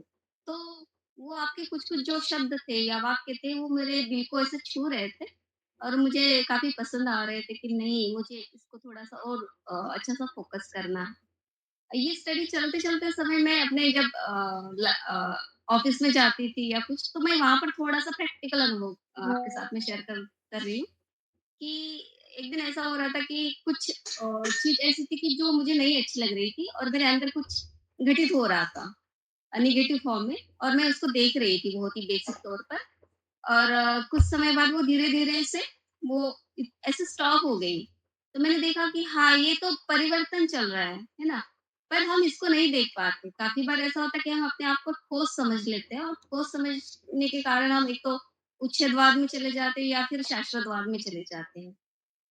और उसके कारण से हमारे जो नेगेटिव क्लैशेस है तो वो ज़्यादा हम पर हावी होते हैं और सारी चीज़ें उसी के कारण से घटित होती है। अगर ये मैं का चक्कर थोड़ा कम हो जाए नहीं क्या, तो काफ़ी सारी चीज़ें हमारी लाइफ़ की बहुत ही सरल और ईज़ी हो जाएगी और काफ़ी पॉज़िटिव हम हमारी लाइफ़ को जी सकते हैं। तो ऐसा मुझे लगता है। तो बहुत ही अच्छे ढंग से आपने ये स्टडी ली और इसको हम बौद्धिक लेवल पर तो समझ पा रहे हैं। मैं थोड़ा-सा कल भी और आज भी इसको आपके जो टॉक थे पुराने उसको फिर से मैं सुनी और सोचा कि बार-बार, बार-बार इसको सुनना और इसको समझना, उस पर चिंतन करना, तभी जो हमारे जिसको हम नित्य समझते हैं अपने आप को, है ना? तो वो ठोस जो है, तो वो हम ठोस नहीं रहेंगे, हम बहुत ही सरल और बहुत ही फ्लेक्सिबल हो जाएँगे। तो thank you so much sir आपका बहुत-बहुत पुण्यानुमोदन कि आपने बहुत ही अच्छे थैंक से यू। हमारी स्टडी की। Thank you very much. आपका नाम प्रज्ञा है तो मुझे लगता है कि सब लोग आपसे ही प्रज्ञा का बोध लेना चाहेंगे। और प्रज्ञा का विकास करिए और सब में वो प्रज्ञा का बीज है जो हमने संस्कारों में देखा है। और बिल्कुल जीवन बहुत सरल है, जैसे कि प्रज्ञा जी ने कहा है, सत्य बहुत सरल है लेकिन लगता है कठिन। और इसलिए कठिन लगता है क्योंकि हमने सरल को सरल देखा ही नहीं है और कठिन देखना ही हमें पसंद है, सरल देखना पसंद नहीं है। सांस कितना सरल है, सांस को देखना 1 मिनट के बाद पसंद खत्म हो जाती है, बोर होने लगता है। सांस भी देखने जैसी चीज है, वो आ रहा है वो जा रहा है। कौन देखेगा, कौन काउंट करेगा? तो उसकी जो भूमिका है, उसका महत्व जो है, हाँ, वो हमें समझ में नहीं आता है जो सरल है। तो ये हमें आदत पड़ी है कि कठिन को ज़्यादा महत्व देना, सरल को बोलते हैं फ्री की चीज़ है, तो फ्री की चीज़ है तो जाने दो। अभी मैं सोच रहा था कि अगर ये मैं क्लास फ्री में लिया होता तो आप 25 में से 5 भी लोग जुड़ते नहीं। कभी कभी मेरा भी मन करता कि चलो आज क्लास स्किप करें, आपका भी मन करता है यार चलो ज्वाइन क्या करें, कल सुन लेंगे, नहीं सुनेंगे। लेकिन जब आप आपका समय और एक आपका कमाया हुआ जब कुछ पैसा धन जब आप किसी में इन्वेस्ट करते हैं तो कहीं ना कहीं हमारी जो सोच जो है वो संकल्प में परिवर्तित होती है। क्योंकि आज बुद्ध के समय धन को इतना महत्व नहीं था, आज धन को महत्व है और उस धन के महत्व में हम धम्म को आगे लेके जाना चाहते हैं। आप फ्री में देने से उस धम्म को लोग ले नहीं पाते या समझ नहीं पाते कि उसका वैल्यू क्या है। या देने वाला जब ज़्यादा त्याग करता है, जैसे कि बाबा साहब ने जो हमें धम्म दिया, अपने जीवन को समर्पित करके दी, और उस समय हमारी जो लेने की जो ज़रूरत थी आज से कहीं गुना ज़्यादा थी। आज हमारे पास में सब कुछ है, शिक्षा है, धन है, सम्मान है। तो आज बाबा साहब अगर धम्म हमें सिखाते हैं या सिखाया हुआ बुधायनी धम्म पढ़ते तो हमें कितना ज़रूरत लगता है। ये बाबा साहब ही तो है बुधायनी धम्मा में, लेकिन ज़रूरत नहीं लगता है। और ज़रूरत इसलिए नहीं रखता है कि समझ में भी नहीं आता है कि वो उसमें क्या बताना चाह रहे हैं।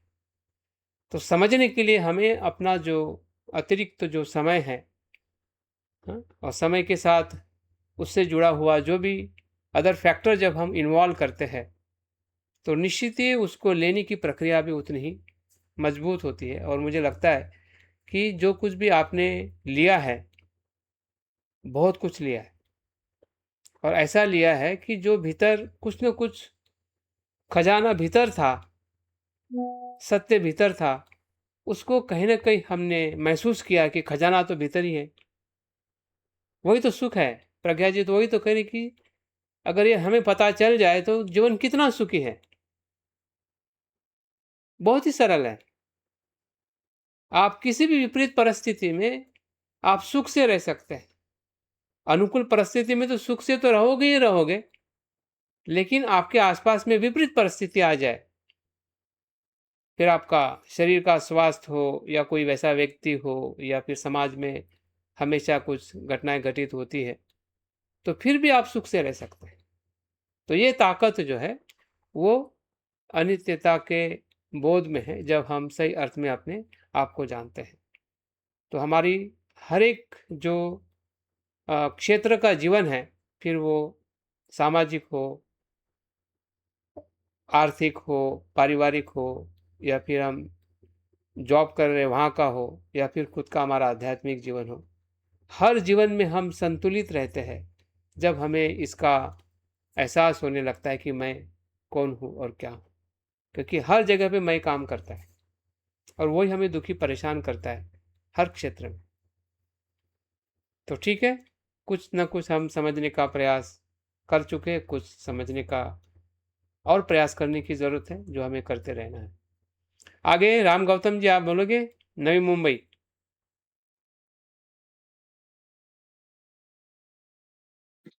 मैं बोले सर, हाँ, अभी सभी को महत्वपूर्ण नवी मुंबई को लेते हैं, बाद में आगरा को लेते हैं। शेषी जी। सभी को जय भीम, हाँ जी, नमो जय बुद्धाय। भीम नमो। सर जी का बहुत बहुत धन्यवाद। मैं करीब 1 महीने से थोड़ा टच में रहा जो है, तब से मुझे जानकारी मिली कि क्या चीज है जो है विपासना क्या है। वैसे तो सुनता था, मैं भी सोचता था कि विपासना करूं, तो थोड़ा जानकारी मिला जो है। लेकिन ये 8 दिन का जो सत्र था बहुत ही अच्छा था। इसमें मैं का ध्यान कराया गया, पंचतत्व स्कंद क्या है, और बहुत सारे क्या नाम है ये कौन दृष्टि, मिथ्या दृष्टि, और बहुत सारे चीजों का जानकारी मिला जो है। अभी तो मुझे इतना कोई जानकारी नहीं है, धीरे धीरे पढ़ करके सब मैं इसको कोशिश करूंगा पूरा करने के लिए जो है। लवंग वगैरह गए थोड़े से गए। इसी के साथ सभी को जय भीम, नमो बुद्धाय। चलिए, हमारे बीच में राम गौतम जी नए नए जुड़े हुए हैं और बहुत दूर रहते हैं, नवी मुंबई में रहते हैं, महाराष्ट्र के वैसे नए। सर मैं बस्ती का रहने वाला हूँ, ओहो, यूपी बस्ती के का। बस्ती। चलो, ये तो बस्ती बहुत का अच्छा हूँ है। मैं। बस्ती तो श्रावस्ती के आसपास में है ना। हाँ, हाँ, बस्ती। हाँ, श्रावस्ती के पास में है। हाँ हाँ, बस्ती का नाम सुना है। कुछ मित्र हमारे गुजरात, बड़ौदा में रहते थे जब मैं गुजरात में रहता था, तो बस्ती का नाम। और काफ़ी अच्छा, आपके बस्ती में काफ़ी अच्छा बुद्ध विहार भी बांधा, ऐसा भी मैंने सुना है। हाँ, सब जगह है, करीब करीब हर गांव में है सर बुद्ध हाँ जी, हाँ विहार। जी। चलिए, थैंक यू वेरी मच आपके रिपोर्टिंग के लिए। और कौन बाकी है? हाँ, शशि जी प्लीज़। हाँ, सभी को महत्वपूर्ण जय भीम, नमो बुद्धाय। आदमी हमारे धर्मचारी मंदिर सर जी और सभी मेरे भाई बहन सभी को बहुत बहुत साधुवाद। शिविर का तो काफी मैं डाल रखा था, पर मेरा जो रिटायरमेंट होके मैं आगरा के पास फिरोजाबाद आ गई, तब से कितना हो गया? थोड़ा बहुत डिस्टर्ब सी हो गई क्योंकि गाँव है और गाँव में लोकल चीज़ें बहुत ज़्यादा होती हैं, आना-जाना और सबको खाना-पीना खिलाना, कोई भी आ जाए तो पढ़ाई भी कम हो पा रही है। फिर भी मैंने सोचा कि नहीं मुझे करना है, चाहे जितना भी टाइम मिलेगा उतनी ही टाइम में सुन लूँगी और यहाँ खाना का वही टाइम है 9 बजे से 10 बजे तक देना-लेना सबको परिवार में। तो बहुत काफ़ी तो मैं वीडियो भी बंद कर रखती थी और सुनती रहती थी। सुबह का मेरा मेडिटेशन चलता है हमारी यूपी की सभी ब्रह्मचारियाँ लेती हैं, तो उसमें मुझे जुड़ना पड़ता है 1 घंटा के लिए, तो मैं इसमें बाद में वीडियो सुनती हूँ सर के, पर उस टाइम मैं नहीं जुड़ पाती क्योंकि उधर मुझे बहुत ज़्यादा ज़रूरी है, वो लोग सब पूछते हैं। तो मेरा मतलब कम ही रहा, ज़्यादा इन्वॉल्व कम हो पाई, पर बीच-बीच में जब भी मुझे टाइम मिलता है तो मैं सुनती हूँ। वैसे 5 स्कंद के पढ़ा था, सुना था पर इतना ज़्यादा गहरी समझदारी नहीं आ रही थी। तो जब से सर ने बताया मैं कौन हूँ? और मैं हमेशा अपने आप से यही पूछती थी मैं कौन हूँ? क्या मैं रोटी-पानी बना के खिलाना-पिलाना यही मेरा जीवन है? ये तो नष्ट हो जाएगा। मैं कौन हूँ? कहाँ से आई हूँ? और क्या कर रही हूँ? धर्म का मार्ग चुन रही हूँ, पर कहाँ जाना है? क्या करना? इतना नहीं समझ में आ रहा। हर चीज़ को ठोस मानना, नित्य मानना, पर जब से ये पंचस्कंद के बारे में पढ़ा तो थोड़ा-सा समझ आई कि हाँ, नहीं मैं तो पंचस्कंद का एक पुतला हूँ और मेरे अंदर कुछ नहीं मेरा कुछ है ही नहीं, क्यों मैं अपने आप को ऐसे सोचती हूँ। तो काफ़ी चीज़ें मतलब थोड़ा क्लियर हुई जो संकट में रहती थी कैसे फूला धमना में प्राण नहीं रहता है एक हिंदी भाषी में, वो चीज़ें थोड़ी तो बार-बार क्यों दुःख होता है? क्या ऐसी चीज़ है मेरे भावना को जो ठेस पहुँचती है? फिर मैं उसी में ही रम जाती हूँ, फिर वही पढ़ती, फिर वही करती ध्यान, फिर वही चीज़ें।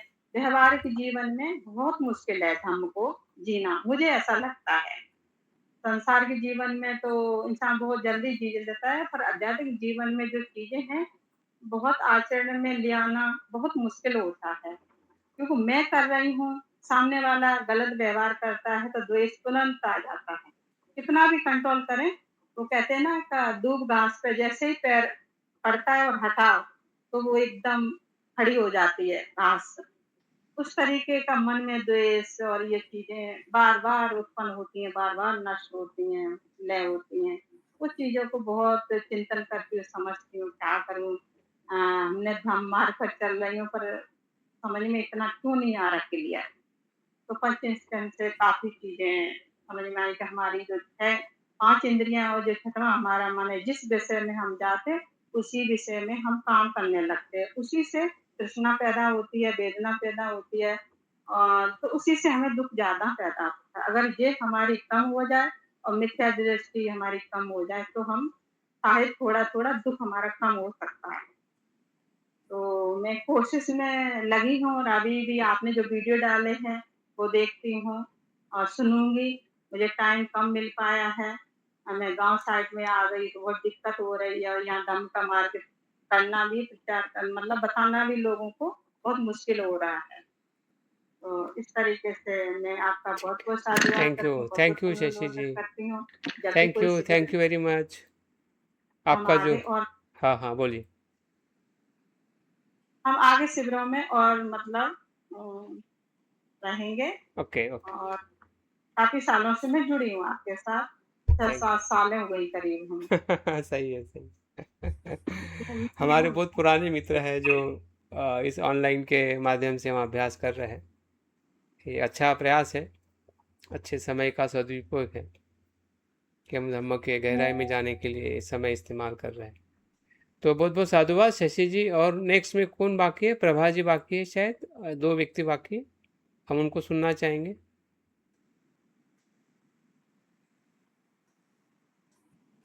प्रभा, यस जी। सभी को हाँ, जय भीम राव। सबसे पहले तो सर आपका बहुत बहुत धन्यवाद कि आपने इतना अच्छा टॉपिक लेकर के और हमको समझाया कि मैं हूँ कौन। मैं भी यही समझ रही थी मैं हूँ कौन, लेकिन मैं तो हूँ, लेकिन आपने बताया ना एक मैं को छोड़ना है, दूसरे मैं को पकड़ना है। जो दूसरा मैं है, उसे पकड़ने के लिए बहुत प्रयास करती हूँ और अ, जो आपने एक बात बताई थी रूप स्कंद में कि हमारा जो वो है ना स्वभाव फैन की तरह, झाग की तरह कि वो देखने में दिखता तो वो कुछ और है, लेकिन होता कुछ अंदर और है। से वो हम्म। अंदर से वो कुछ भी नहीं है। तो समझ में आया कि वो रूप को देख करके जो आसक्ति होती है ना, उसको यानी कि अ, देखने में तो वो कुछ और होता है, लेकिन अंदर से वो कुछ भी नहीं, एक पेन की तरह है। तो यानी कि जो 5 स्कंद हैं, उनके बारे में जो आपने बताया ना, या 5 स्कंद एक समूह है। समूह के बारे में जब समझा और उसके अंदर यानी कि बहुत गहराई से आपने बताया। मन के बारे में बताया, मन क्या है? मैं तो सोचती मन होता क्या है? कोई चीज़ तो है नहीं, कोई वस्तु तो है नहीं। ये मन है कहाँ? हमारे ना तो शरीर में। लेकिन जब आपने बहुत गहराई से बताया तो मन के बारे में जो चेतना बताया, चेतना के बारे में वही उसी से ही कर्म का विकास होता है, कर्म होता है। तो यानी कि बहुत अंदर तक यानी कि जो पत्ते खोले आपने, तो समझ में आया। और सर हम तो अभी सीख रहे हैं, तो एक ध्यान के बारे में भी मैं कुछ अपना अनुभव बताना चाह रही हूँ कि जब मैं ध्यान करती हूँ, तो मेरा सर बहुत भारी हो जाता है और इतना भारी हो जाता है कि आज सर मेरा थोड़ा ध्यान ज़्यादा हुआ है, नहीं वैसे 10 मिनट से ज़्यादा ध्यान होता ही नहीं था और बहुत ज़्यादा पसीना आना और काफ़ी बार गिर जाना। तो सर इसके बारे में आप बताएँ हाँ, ज़रूर। कि आप मुझे अलग से फ़ोन करिए कल, ठीक है? उसके ठीक, बारे ठीक, में मैं ठीक। आपको अलग से बताऊँगा कि इसमें क्या हो सकता है, क्या करना चाहिए, ठीक है? Thank you Prabha ji. ठीक है, thank you sir. Okay, okay, thank you. Next, शाप सिंह। आप आप हाँ, सभी को प्लीज़। महत्वपूर्ण जय भीम। जय भीम, जय भीम। हेलो हाँ, हाँ। सर, जय भीम। हाँ, जय भीम, बोलिए, बोलिए। सर, आवाज आ रही है? आवाज़ आ रही है। अच्छा अच्छा। मैं सबसे पहले तो मेरे मित्र सुभाष जी आगरा वालों को पुनर्वंदन करता हूँ कि उन्होंने मुझे इस लिंक से जोड़ा। तो बहुत मुझे अपने आप को बहुत अच्छा लग रहा है। तो ये सब्जेक्ट बिल्कुल अलग से मैंने नए तरीका से ये सुना है और मैंने कभी ये मोबाइलों पे इस तरह से ऑनलाइन लिया ही नहीं, कभी क्लास लेने का मौका नहीं मिलता। मैं समझता ही नहीं कुछ। मैं क्यों मेरा काम किसानी का है और कीपैड वाला मैं फोन रखता हूँ। और इससे पहले एक बार आपकी क्लास और मैंने ज्वाइन की थी 2-3 दिन के लिए, तो इसमें मैं कम समझता हूँ, कभी तो मेरा मोबाइल इधर उधर हो जाता था। तो फिर भी जो आपने जो सब्जेक्ट लिया है पंच स्कंद का, और मैं कौन हूँ, सही में बहुत ही अंदर अंदर तय तक समझने वाली बात है। हम ज्यादातर अन्य लोगों को देखते रहते हैं और खुद नहीं समझ पाते। तो खुद अपने आप को समझने के लिए बहुत ही गहरी बात, अंडरस्टैंडिंग की बात है ये। तो ये मैंने समझा है। और आपकी स्टडी में सबसे महत्वपूर्ण बात क्या है? नृत्य और अनित्य जो आपने बताया है बहुत ही क्लियर कि अगर नृत्य को आप समझते ही रहेंगे किसी बात को लेकर के, तो वो हमेशा दुख रहेगा ही रहेगा, इसको बांध के रखोगे तो। और दुख भी हो किसी बात को, अगर उसमें अनित्य को समझ लोगे ना, अनित्य को, कि वो सदा रहने वाला ही नहीं है, तो आप बिल्कुल उससे मुक्त हो जाएंगे। आपको सुख की तरफ आप पग बढ़ेंगे। ये मैंने आप बहुत अच्छी तरह से समझा, गुड, पहली बात। Good, good. और जो रूप स्कंद की जो बात है, संज्ञा, संस्कार, वेदना और ये सब बात है ना, तो ये जो विज्ञान वाली बात है लास्ट की, तो जो विज्ञान इन सभी स्कंदों से जुड़ा हुआ है। जब विज्ञान नहीं होगा तो ये स्कंदों को समझने के लिए हमारे को कोई समझ पल्ले पड़ेगी ही नहीं बात। तो इस मतलब इसको समझ होना बहुत जरूरी है। समझ के लिए विज्ञान स्कंद होना, हर जगह विज्ञान काम करता है। ये मैंने आपके टॉक से इस तरह से मैंने समझा है। और दूसरी बात कि ध्यान में आपने जो बताया था कि ध्यान से ऑटोमेटिक परिवर्तन होता है, कि जो बुद्धत्व भगवान बुद्ध को बुद्धत्व मिला वो ध्यान के माध्यम से मिला।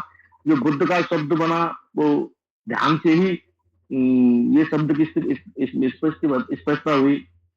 तो अभी लगता है, मैं हमारे मन में ये रहता था मेरे में कि हम लोग ठीक है बुद्धिस्ट हैं, बहुत दिनों से जुड़े हुए हैं और हम तो कर रहे हैं, पर अन्य लोगों के लिए क्या होगा, अपने समाज तक हम समझते थे। तो मुझे लग रहा है कि जो बुद्ध की ये धर्म से अलग जो अछूता व्यक्ति है संसार में, वो सही मायने में 100% दुख में जीवन जी रहा है और जीता ही रहेगा।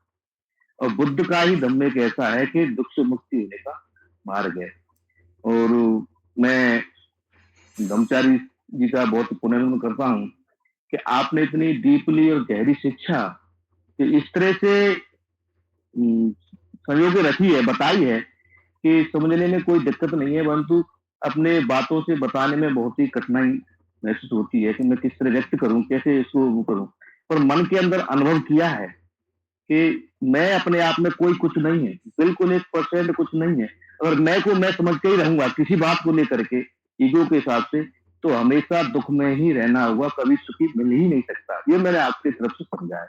बिल्कुल और बिल्कुल मैं आपको आगे समझने का प्रयास करूंगा। और सुभाष जी का बहुत बहुत पुण्य अनुमोदन है, उन्होंने मुझे इसको जोड़ा। और आगे बिल्कुल। अगर ऐसा कोई मौका मिलता है तो मैं जरूर जुड़ने का कोई प्रयास करूंगा। Thank you. मैं राजस्थान से सात सिंह हूँ और थैंक यू। खेती का काम करता हूँ सर। चलिए अच्छा जय है, हिंद। सबका आप भोजन दाता है। जो भी हम भोजन खाते हैं आप नहीं लोग, नहीं, किसान काम करता है तभी भोजन मिलता है हमें। तो बहुत बहुत साधुवाद। वहाँ पे जिस प्रकार से बुद्ध किसान का उदाहरण देके भी बताते हैं कि जिस प्रकार से किसान बीज बोता है, तो बुद्ध कहते हैं कि मैं भी श्रद्धा का बीज बोता हूँ। हाँ? मैं स्मृति की वर्षा करता हूँ जिसमें से बीज में से पौधा आने लगता है। हाँ? तो सही में किसानी भी एक प्रकार से बौद्ध धर्म के समझने के लिए बहुत ही महत्वपूर्ण है। और आपके अनुभव को सुनते समय मैं काफ़ी प्रसन्न हूँ, आनंदित हूँ कि आप सही अर्थ में जो समझना मैं चाहता था उसमें से बहुत सारी बातें आपको समझ में आई है कि नित्य देखने से दुख ही दुख है, जबकि वो नित्य नहीं है। चलो अगर नित्य होता तो कोई दिक्कत नहीं थी, लेकिन वो नित्य है ही नहीं और उसी को नित्य मान लेते और उसमें ही हम दुखी होते हैं। तो इससे बड़ी मूर्खता क्या है? बुद्ध इसी को तो मूर्ख कहते हैं कि भाई जो दुख दे रहा है उसको आप कैसे पकड़ के रख सकते? छोड़ दो ना। और देखो फिर क्या होता है, सुख ही सुख है। फिर वो सुख कोई रोक नहीं सकता है। फिर हमारे पास में धन हो या ना हो, घर हो या ना हो, घर है तब भी सुखी है, नहीं है तब भी सुखी है, धन कम है ज़्यादा है तब भी सुखी है। हाँ, क्योंकि हमने अनित्यता को अनुभव किया है और वही सबसे बड़ी पहचान है। जब मैं कौन हूँ इसको देखने का जो अनुभव है वो अनित्यता ही है। बहुत बहुत साधुवाद साहब सिंह जी, आपके साथ में हम हमेशा बने रहेंगे, आपको याद करेंगे। ये बात तो सही है ब्रह्मचारी जी, पर मैं आपकी कहना चाहता हूँ और इससे मुक्त होने के लिए आप जैसे व्यक्तियों की बहुत ही सख्त आवश्यकता है। बिल्कुल अगर आप बिल्कुल नहीं होंगे बिल्कुल तो बिल्कुल हम आपके साथ में। मतलब रास्ते से भटक जाए रास्ते से भटक जाएंगे। नहीं नहीं नहीं नहीं नहीं। और आपकी बहुत ही दीर्घायु हो, मैं तो राइट ये राइट, चाहता हूँ। Thank you thank you thank you साहब सिंह। ओके, अभी लास्ट हमारे मित्र बाकी है मीनाक्षी जी, उसके बाद हम समापन करते हैं। थोड़ा आधा घंटा ज़्यादा हो रहा है। हाँ मीना, हाँ जय भीम नाम। पंचतन स्कंद का विषय बहुत ही अच्छा था सर, बहुत पसंद आया। और वो देखने का कैसा है, खुद को ही देखने का है। पंचस्कंद जो है वो ही निर्वाण है, निर्वाण तक हमें ले जाने वाला है। हाँ, तो ये रूप विज्ञान, संज्ञा, संस्कार विज्ञान। तो संज्ञा में तो पहले मेरा नाम ही आता है, मैं मीनाक्षी करनार हूँ। तो मुझे मैं छोड़ने का है। तो मैं छोड़ने के मैं को मुझे पकड़ के नहीं रखने का है, उसे मुझे छोड़ना है। और संध्या तो मेरा नाम है। अरे मैं रूप को है, रूप पकड़ना है, लेकिन उसके भीतर के मैं को छोड़ना है, ऊपर के मैं को पकड़ना हाँ, है। तो रूप जो है, रूप तो अपन चक्षु विज्ञान से ही देखते हैं। तो हर तरह में रूप हमें देखने को मिलता है, उसे हम देखते हैं। और वेदना जो है, अभी तो मैं वेदना में ही हूँ। इसके लिए मैंने ज़्यादा ये स्टडी में इतना इंटरेस्ट नहीं हुआ है मेरा, क्योंकि मुझे बहुत तकलीफ थी, तो वेदना में हूँ। तो वेदना भी मुझे अभी अच्छी तरह से समझ में आती है कि कैसी तरह वेदना रहती है, और उसको कैसा हमें पहचानना है, कैसा दूर करने का है। ये मैंने अभी ये स्टडी में मैंने सीखा है। और संस्कार और विज्ञान, संस्कार जब वो होता है तो विज्ञान तैयार होता है।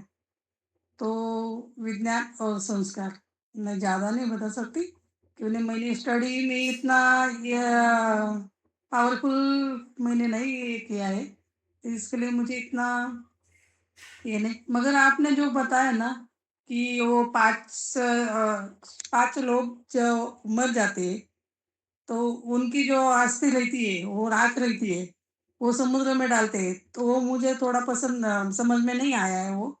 तो वो कैसा है कि अपन पहचान तो नहीं सकते ना, वो मेरी है, उसकी है, कि इसकी है। वो एक साथ में मिल जाती है ना उधर। तो वो मुझे थोड़ा समझ में नहीं आया वो वापस समझा देंगे तो बहुत अच्छा रहेगा।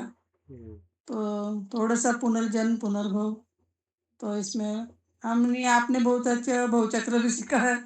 बहुचक्र में से अपन विज्ञान, संज्ञान, संस्कार और उपादान, नाम, रूप आणि वेदना, संज्ञा और तृष्णा तक आहे आणि काय आहे उदान, तर पूरा बहुचक्र घूमे। तो बहुत अच्छी तरह स्टडी थी, और आपका बहुत-बहुत पुण्यानुमोदन। आपने हमें बहुत सारा टाइम देते हैं, आपका टाइम ही हमें बहुत कुछ सिखा के जाता है, तो उसके लिए आपका पुण्यानुमोदन। और अपनी सेहत जो है ना, हमारे लिए और सबके लिए, हमारे में तृष्णा है ऐसा भी समझो, नहीं है वैसा भी समझो, मगर हमें तुम अच्छी तरह रहना चाहिए, और तुम्हारा मार्गदर्शन हमें बार मिलते बार हैं। बार बार मिलना चाहिए, यही पुण्यानुमोदन करती हूँ। थैंक यू, थैंक यू, और थैंक यू। ये आपकी तृष्णा नहीं है, धम्म छंद है। संसार की तरफ जाने वाली तृष्णा तृष्णा है, और धम्म के तरफ जाने वाली तृष्णा क्या है? प्रज्ञा है, प्रज्ञा है। क्योंकि धम्म में असत्य नहीं है, संसार के आसक्ति में असत्य है। तो बहुत बहुत साधुवाद। अभी समय हो चुका है, और मैं अभी बात इतना ही करूँगा कि आप लोगों का बहुत बहुत साधुवाद, बहुत बहुत धन्यवाद। इस 7 दिवस के पहले सत्र से लेके जो भी सभी सत्र में जो उपस्थित हुए हैं, कोई कोई मित्र बीच में रहा है, किसी ने अब्सेंट किया है, लेकिन रिकॉर्डिंग है, उसको आप ज़रूर देख सकते हैं, सुन सकते हैं। और सर टेक्स्ट ये को थोड़ा क्लियर कर दो ना मुझे। नहीं, अभी कुछ भी क्लियर नहीं होगा। नहीं क्या? ओके। उस क्लियर करने के लिए एक विषय ही लेके आएंगे, भवचक्र, ठीक है? चलेगा चलेगा। तो मुझे लगता है कि उस भवचक्र के विषय में बहुत कुछ हम समझ पाएंगे कि जन्म पुनर्जन्म में हमें काफ़ी इंटरेस्ट है, देखते हैं कितना आप समझ पाते हैं। तो हम नए अभ्यास के साथ उस विषय का समाधान ढूंढेंगे, देखेंगे कि हम क्या है और क्या बनने वाला। भावचक्र पर जरूर क्लास लीजिए सर। हाँ जी, भवचक्र पे नेक्स्ट क्लास, भवचक्र। हाँ भावचक्र। लेकिन तो उसी में लेने वाले थे ना, हाँ मिथ्या दृष्टि जो ब्रह्मजाल सूत्र। हाँ हाँ, वो एक ही है, भवचक्र, और उसमें दोनों मिक्स कर देंगे। तो ठीक है, आप लोगों के रिपोर्टिंग से बहुत कुछ मुझे भी ऊर्जा मिली कि मैंने जो बताया आप लोग समझ पाए हैं, और ऐसा भी लगा कि बहुत कुछ समझ नहीं पाए हैं। अभी जो कुछ समझ में नहीं आया है वो आपको खुद प्रयास करना है, क्योंकि हमें हमेशा औरों पे निर्भर नहीं रहना है। बुद्ध भी कहते हैं कि हमें बुद्ध के ऊपर निर्भर नहीं रहना, हमें धर्म पे निर्भर रहना है। धर्म पे निर्भर रहना मतलब स्वयं पे निर्भर रहना है। जब हम धर्म को जानते हैं तो धर्म हमारी रक्षा करता है। धर्म को अगर आप शब्दों में देखते हैं तो वो शब्द धर्म रक्षा नहीं करता है। तो अगर हमें सही में धर्म को जान रहे हैं तो खुद के धर्म को, मतलब अनित्य धर्म पे निर्भर रहिए। अपने भीतर की जो प्रज्ञा है, जागृति है, उस पर निर्भर रहिए, उसका आधार लीजिए। और मुझे लगता है कि इस आधार से ज़रूर हम भवसागर पार कर सकते हैं। और उसीलिए बुद्ध ने भव बताया, सागर क्या है सर? भवसागर ही भवचक्र है, वो आगे के प्रवास में हम उसको देखते हैं। और धर्म क्या है? तो भव का मतलब ही है बार बार जन्म लेना। हाँ? नहीं तो जन्म क्या पता है सर, हम बार बार जन्म लेते हैं या नहीं लेते हैं? वो इससे पता कोई नहीं, वही नहीं पता कोई इसलिए तो, साइंटिफिक है? वो नहीं पता इसलिए तो गुमराह करते हैं ना लोगों में। अभी हमें पता करना है गौतम जी, ठीक है। चलिए नेक्स्ट क्लास में हम पता करने का प्रयास करेंगे, या अभी हम अपने कल से मैं आपसे बात कर सकता हूँ? हाँ, अभी तो समय नहीं है, कल आप बात कर सकते हैं। नहीं कल मतलब हाँ जी, कितने बजे सर? 10 बजे 10 बजे। अच्छा चलिए, हाँ कंचन जी बोल रहे हैं। चलिए कंचन जी का रिपोर्टिंग बाकी रह गया। अरे मैं सुन रही हूँ सब का रिपोर्टिंग आज पूरा सुन लिया। चलिए, अच्छा पुण्य आपका। थैंक यू कंचन जी, अमरशी भाई को साथ देने के लिए, और अपने आप को भी साथ दीजिए। धन्यवाद।